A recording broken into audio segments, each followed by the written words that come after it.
Welcome, dear listeners, to another shadowed corner of existence on The Shadow Behind You. I am your host, the one who lingers just beyond the edge of your vision, whispering truths that the light dares not touch. Tonight, as the autumn winds howl through skeletal trees and the moon hides behind veils of fog, we delve into a tale that has slumbered in the archives of oblivion for far too long. A story of a family whose name once echoed through grand halls like a proclamation of power, but now it echoes only in the hollows of nightmares. The Blackwood family. Haunted by a sinister past that refuses to die, a legacy woven from threads of greed, betrayal, and something far more ancient and malevolent. Imagine, if you will, a sprawling estate perched on the jagged cliffs of coastal New England. Blackwood Manor, they called it, a monolith of weathered stone and twisted ironwork, its towers piercing the sky like accusatory fingers. The year is 1847, but time here feels irrelevant, for the shadows in those halls stretch back further, into eras where men bargained with forces they could not comprehend. The air around the manor is thick, almost viscous, carrying the faint scent of salt from the crashing waves below, mingled with the rot of forgotten secrets buried deep in the earth. As you approach, the gravel path crunches underfoot like brittle bones, and the wind whispers names of the lost, the damned. It begins with Elias Blackwood, the patriarch whose ambition was a blade that carved through lives without remorse. Born in the dying embers of the 18th century, Elias rose from humble origins to command a fleet of ships that traversed the Atlantic, bringing wealth that glittered like fool's gold. But beneath the veneer of prosperity lay a darkness. Whispers in port towns spoke of cargoes not listed on manifests, human souls, chained in the bowels of his vessels, even after the abolitionist cries grew loud. Elias dismissed such rumors with a laugh that chilled the blood, his eyes, cold, piercing blue, holding a glint of something inhuman. Yet it was not the sea that doomed the Blackwoods, but the land they claimed as their own. The cliffs upon which the manor stands were once sacred to the indigenous peoples of the region, the Wampanoag, who told tales of spirits that guarded the boundary between worlds. Elias, in his hubris, desecrated that ground, unearthing relics in his quest for hidden treasures rumored to lie beneath. What he found was no gold, but a curse, a spectral vow etched into the wind itself. One fateful night, as storms raged and lightning split the sky, a woman appeared at his door. She was no ordinary beggar. Her skin bore tattoos of ancient runes, her voice a rasp like grinding stones. She claimed descent from those displaced souls demanding restitution. Elias, fueled by wine and arrogance, struck her down, her blood staining the manor's threshold. From that moment, the shadows in Blackwood Manor grew longer. Servants reported footsteps in empty corridors, laughter echoing from sealed rooms. Elias's wife, Amelia, fragile as porcelain, began to waste away, her dreams plagued by visions of drowned figures clawing at her bed. Their children, 3 sons and a daughter, played in gardens where flowers wilted overnight, their petals turning black as if scorched by unseen flames. The eldest son, Theodore, vanished during a hunt in the surrounding woods, his horse returning riderless, foam-flecked and wild-eyed. Search parties found only his hat, torn and bloodied, amid a circle of stones that no map had ever marked. But these are mere whispers of the horror to come. As generations passed, the Blackwood name became synonymous with tragedy. Heirs met untimely ends, poisonings mistaken for illness, falls from cliffs that called to them in the night. The family fortune dwindled, not through poor investment, but through inexplicable losses, ships sinking in calm seas, investments turning to ash in fires that started without spark. And always, the sightings a spectral woman in white, her form translucent, wandering the halls, her eyes burning with accusation. Why do I tell you this now? In the quiet hours when sleep evades you. Because the Blackwoods are not gone. Their bloodline, though thin to a whisper, persists in hidden corners of the world. Descendants who changed their names, fleeing the curse, only to find it follows like a shadow at noon, impossible, yet ever present. Reports surface even today. A distant relative found dead in a locked room, his face twisted in terror, clutching a locket from the manor.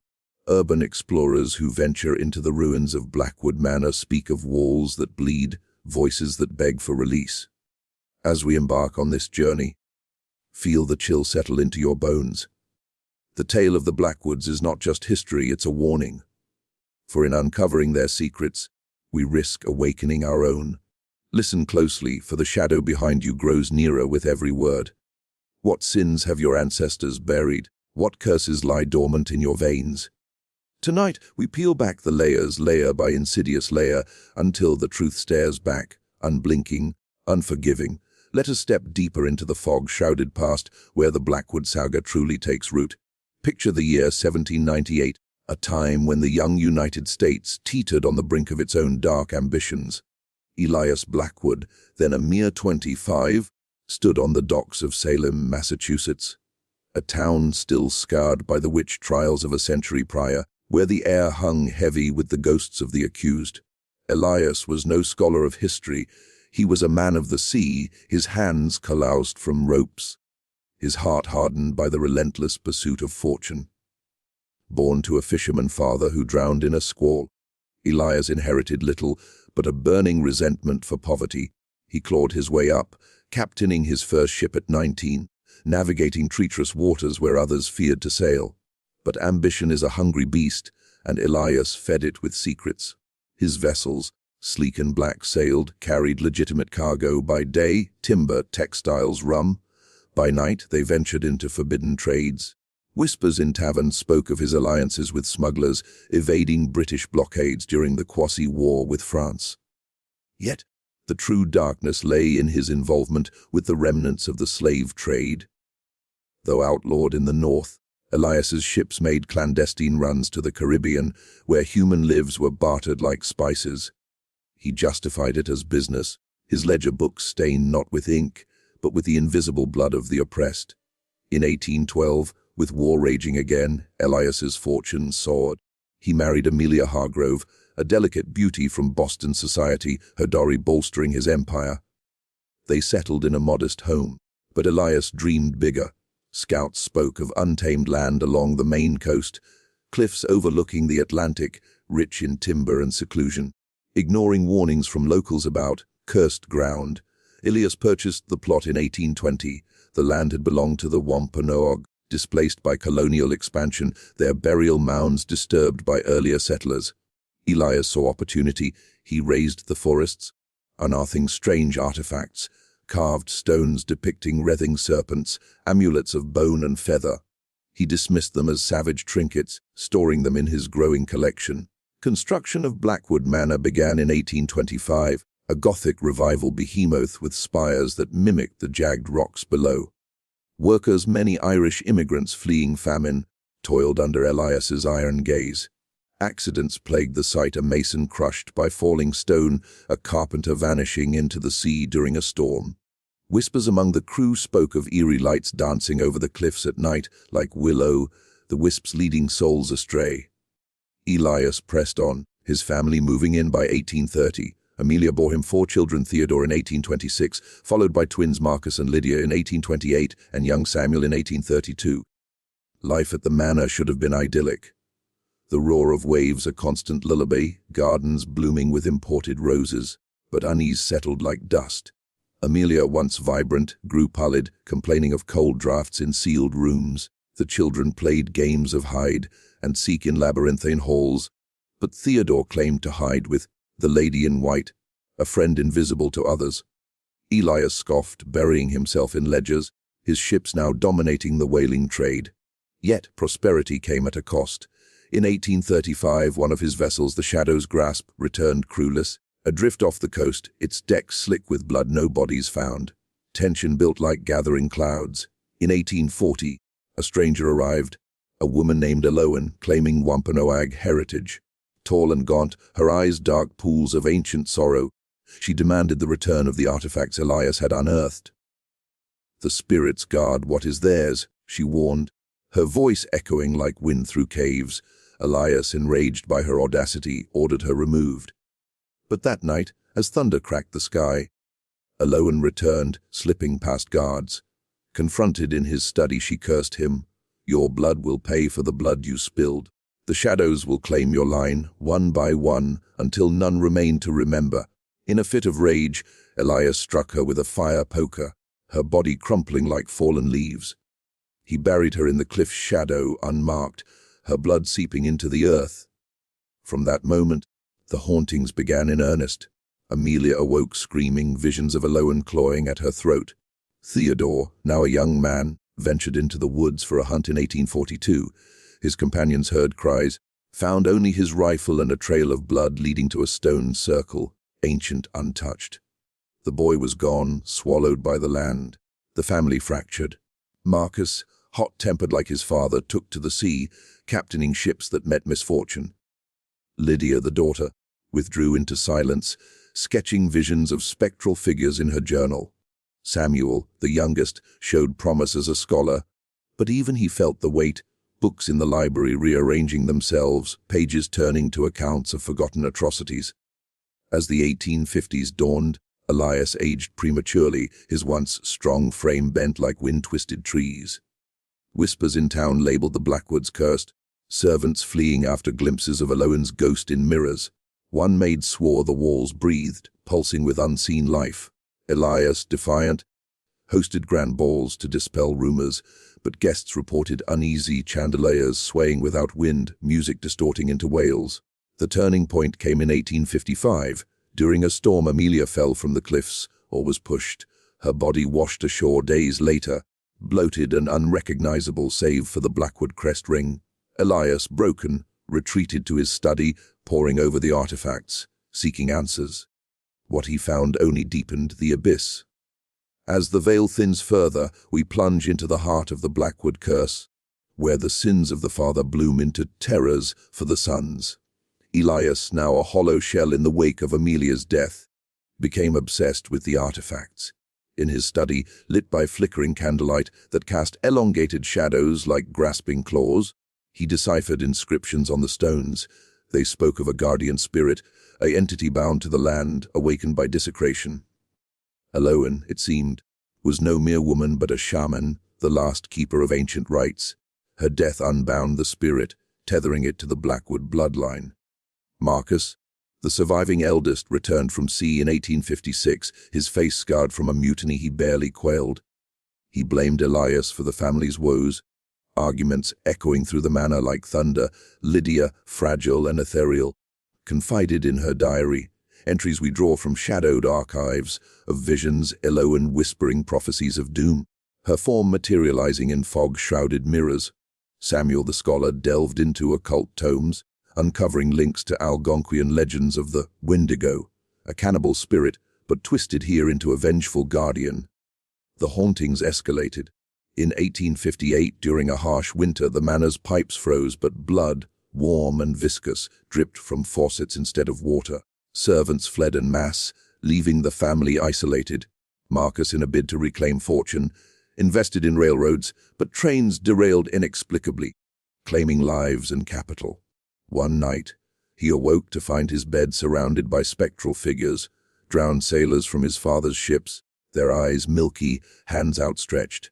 He fired his pistol wildly, shattering windows, but the apparitions vanished, leaving only the scent of brine and decay. Lydia's descent was poignant. Betrothed to a Boston merchant in 1860, she prepared for marriage, but on her wedding eve, the manor stirred.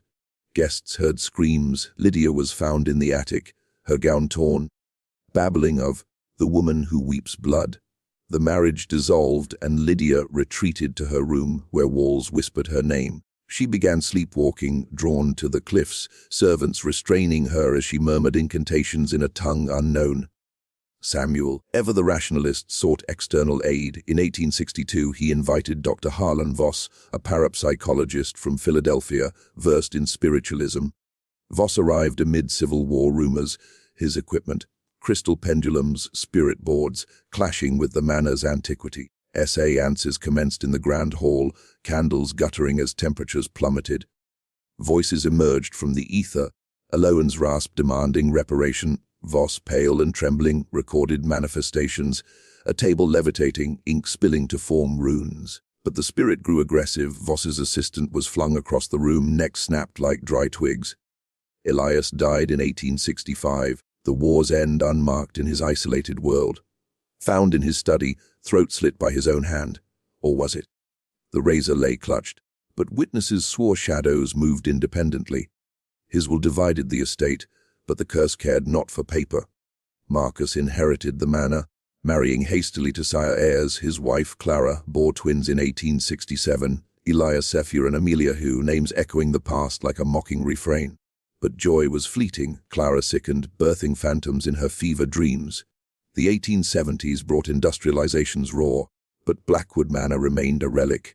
Marcus expanded shipping into Pacific routes, but vessels vanished in fog banks, crews reporting siren calls. In 1873, a fire ravaged the East Wing, started by no earthly flame, consuming portraits that screamed as they burned. Lydia, now mad, was confined to an asylum, her letters pleading for release from the eyes in the walls. Samuel fled to Europe, studying folklore in dusty libraries, unearthing parallels, Celtic curses, Native American skinwalkers. Returning in 1880, he confronted Marcus. "We must atone," he urged, proposing a ritual to bury the artifacts with honors. Marcus refused, pride his undoing. That night, during a gala, the curse struck. Chandeliers crashed, guests panicking as apparitions materialized. Eloin leading a procession of the damned, drowned slaves, vanished workers, Theodore's boyish form. Marcus clutched his chest, collapsing amid screams, heart burst as if squeezed by invisible hands. Leadership fell to Elias too, barely 20, his sister Amelia who shadowing him like a wraith. The manor decayed, vines choking stone, rooms sealed against whispers. Elias too modernized, installing gaslights that flickered unnaturally. He courted investors, but deals soared, partners dying in accidents, fortunes evaporating. Amelia, scored artistic like her aunt, painted scenes of horror, cliffs alive with tendrils, faces in waves. By the 1890s, the family dwindled. Samuel, childless, perished in a library collapse, books burying him alive. Elias's son, born in 1895, vanished from his crib, cradle rocking empty. Amelia Severy eloped, changing her name, but the curse pursued, her descendants plagued by misfortunes. Into the 20th century, the manor stood abandoned after Elias Severy's suicide in 1910, jumping from cliffs calling his name. Yet echoes lingered, trespassers hearing cries, seeing lights in windows. The Blackwoods scattered, bloodline fading, but the shadow persisted. To truly grasp the chill of the Blackwood tale, we must unearth the roots from which it springs, real history intertwined with folklore, creating a tapestry of unease. The Blackwoods, though fictional in name, mirror countless families in 19th century New England, where prosperity often hid atrocities. Let us wander these shadowed paths, where fact and legend bleed into one another, leaving stains that time cannot erase. New England's coastal cliffs, like those of Maine, were indeed sacred to indigenous tribes such as the Wampanoag and Abenaki. Archaeological evidence reveals burial mounds dating to 3000 BCE adorned with artifacts, shell beads, stone tools, symbolizing connections to the spirit world. Colonial expansion in the 1600s displaced these peoples, leading to conflicts like King Philip's War 1675-1678, where Wampanoag leader Metacom fought against encroachment. Massacres ensued, land seized, and curses uttered in oral traditions. Folklore speaks of Manitus, protective spirits angered by desecration, manifesting as hauntings or misfortunes. Eloin's character echoes shamans like Squanto or Passaconaway, guardians of law who warned settlers of karmic retribution. The slave trade's shadow looms large. Though abolished in Massachusetts by 1783, illicit operations persisted. Ships from Salem and Boston engaged in the triangle trade, exchanging rum for slaves in Africa, then to the Caribbean. Post-1808 federal ban, smugglers like those Elias emulated operated covertly, with vessels like the Wanderer's 1858 landing captives illegally. Diaries from captains reveal guilt-ridden visions, drowned souls haunting decks, blending with sailor superstitions of ghost ships like the Flying Dutchman. Witchcraft hysteria in Salem, 1692, permeates the atmosphere. Over 200 accused, 20 executed, based on spectral evidence, visions of spirits. This legacy influenced 19th century spiritualism, with mediums like the Fox Sisters, 1848 channeling the dead. Voss's seances reflect this era's boom, where Civil War grief fueled table, rapping and ectoplasm. Yet indigenous influences mingled, Algonquian beliefs in powwows, shamans who communed with spirits, contrasting European demonology. The Gothic architecture of Blackwood Manor draws from real estates, like the Vanderbilts, the Breakers or Lyndhurst in New York, built in the 1800s with towers evoking medieval dread. These homes often stood on contested lands, with rumors of curses, e.g., the Winchester Mystery House, 1886 onward, built endlessly to appease spirits of those killed by Winchester rifles, including Native Americans. Cultural trauma echoes in literature. Nathaniel Hawthorne's The House of the Seven Gables, 1851, depicts a cursed family home, inspired by his ancestors' role in witch trials. Edgar Allan Poe's The Fall of the House of Usher, 1839, mirrors the Blackwood's decay, with incestuous bloodlines and sentient houses. Folklore collections like those by Charles Skinner's Myths and Legends of Our Own Land, 1896, recount native curses on settlers, spirits dragging souls to watery graves. The Wendigo legend from Algonquian tribes symbolizes greed, cannibal spirits possessing the avaricious. Elias's ambition fits this, his family's wasting away akin to Wendigo psychosis, a real psychological disorder recognized in indigenous accounts. European parallels include the Irish hungry grass, cursed patches causing famine, like hunger. Industrialization's dark side. The 1800s saw mill towns exploiting immigrants, accidents rampant. The Pemberton Mill collapse, 1860, killed 145, mostly Irish, fueling ghost stories. Blackwood's railroad misfortunes echo disasters like the Ashtabula Bridge, 1876, 92 dead, blamed on poor construction but whispered as curses. Into the 20th century, urban legends persist. Maine's haunted cliffs, like those at Acadia National Park, inspire tales of vanishing hikers. Parapsychology evolved with societies like the SPR's 1882 investigating poltergeists. Modern descendants of displaced tribes reclaim narratives, blending with horror films like The Amityville Horror, 1979, based on alleged hauntings on native burial grounds. This blend of fact and folklore creates authenticity's unease. Did the Blackwoods exist under another name? Archives hint at similar families. The Wullies of Rhode Island, plagued by tragedies after building on sacred land. Or the smuggling dynasties of Gloucester, ships lost to ghost winds. As we sift through these layers, the air grows colder. History not a distant echo, but a living entity watching, waiting for acknowledgement. Now, as the narrative's chill seeps deeper, let us dissect the Blackwood saga's marrow, its symbols, psychologies, and ties to humanity's shadowed soul. This is no mere ghost story, it's a mirror reflecting universal fears, cultural wounds, and the abyss within us all. Maintain composure, listener, for in analysis we confront what lurks in our own psyches. Symbolically, Blackwood Manor represents the haunted house archetype, a dungeon shadow of the self, repressed sins manifesting physically. Walls that bleed symbolize guilt's seepage, mirrors showing specters the denial of truth. Elias's artifacts are Pandora's boxes, unleashing collective unconscious horrors. The cliffs embody liminality, boundaries between life-death, civilization-wilderness, echoing Freud's uncanny, familiar yet estranged. Psychologically, the curse embodies intergenerational trauma. Modern studies, like those on Holocaust survivors' descendants, show epigenetic inheritance, stress-altering DNA manifesting as anxiety, phobias. The Blackwood's wasting away mirrors this, Elias's greed passing as a psychic virus. Lydia's madness recalls hysteria diagnoses of the era, women silenced by patriarchal sins, their visions dismissed as delusion. Samuel's rationalism versus Marcus's denial highlights cognitive dissonance, humans rationalizing evil to preserve self-image. Universal fears, the dread of legacy that our ancestors' deeds doom us. In a world of DNA tests revealing hidden histories, the Blackwoods tap ancestral guilt. Colonialism's ghosts haunting modernity. The spectral woman, Eloin, personifies the return of the repressed. Marginalized voices rising. Cultural trauma and indigenous dispossessions wounds fester. As in Australia's Stolen Generations or America's Trail of Tears, folklore preserving pain where history erases. Human nature's dark facets, greed as a corrosive force, Elias's ambition a Faustian bargain. Folklore warns of hubris, Prometheus punished, Icarus falling.